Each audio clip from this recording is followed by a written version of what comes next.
Let me just sneak up behind this guy, pull off a little finishing move, think I'll stab him in the back, spin round, shoot him in the face. Oh, what the hell.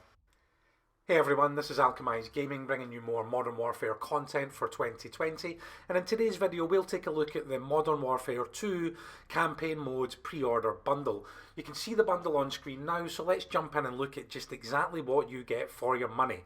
Well, firstly, you get the Campaign Mode in Modern Warfare 2, which will be released on the Xbox platform on 30th of April 2020. This means that you get to relive the classic campaign mode from Modern Warfare 2. If I remember correctly, Modern Warfare 2 was originally released in 2009, and I remember at the time it just completely blew my mind.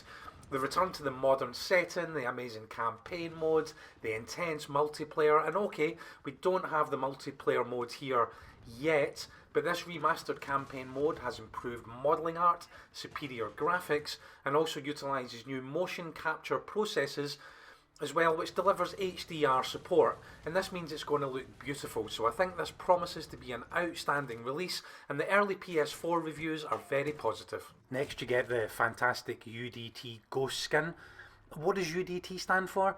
Well, it is an acronym for Underwater Demolition Teams, and it refers to the mission in Modern Warfare 2 campaign mode originally, The Only Easy Day Was Yesterday, which is the mission where you come out of the sub, underwater, you swim up to the oil rig and you rescue the hostages.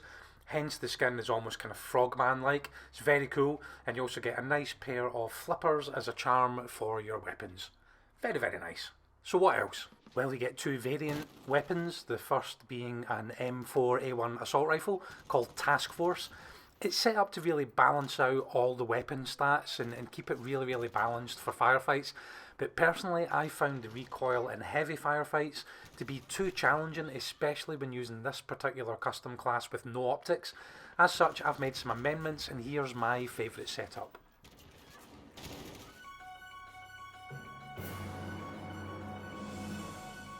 The next variant is a 1911 handgun, 1-for-1. This variant is designed to give rapid fire in close quarters, but I found it a little underpowered to use, and also it gives away your position because of the tack laser attachment. So here's my suggested setup.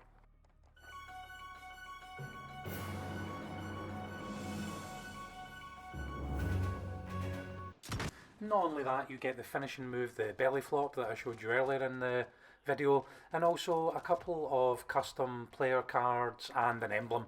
So all in all, is it value for money for 20 of your Earther pounds? That's about 25 US dollars. Well, considering the normal price for a microtransaction and the fact that you get a truly awesome game to play through, I'd say yes, although I'll reserve final judgment until I play through Modern Warfare 2. There's been a lot of controversy about the bundle because for so many users it failed to load, or it failed to implement, and also failed to trigger the two-tier skip process. So I had a few people raging on Twitter about what's new there, right?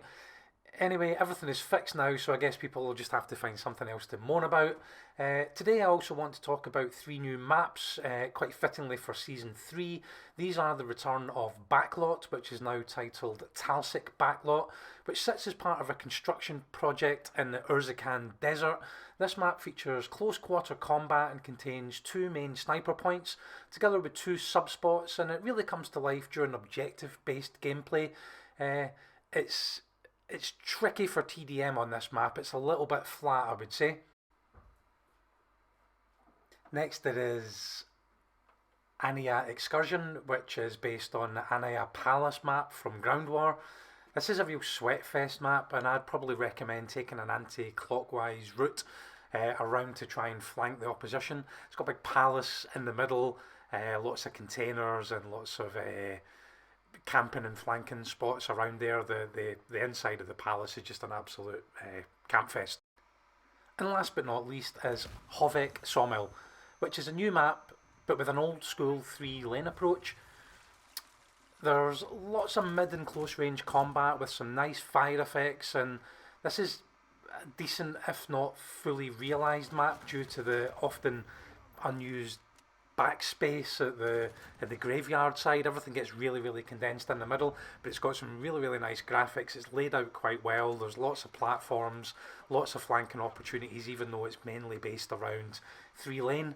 So Overall, the maps are fairly decent. There is, of course, those normal frustrations that you have with getting to grips with new maps and the camping sweat hogs who populate them. Although, sometimes what is the alternative, I would ask? If you run out, you could get riddled with bullets. So you've got to do what you've got to do. But guys, I hope you've enjoyed the video today. Don't forget to follow me on Twitter at AlchemizedGaming. Thanks a lot for taking time to watch this video today. And until next time, peace.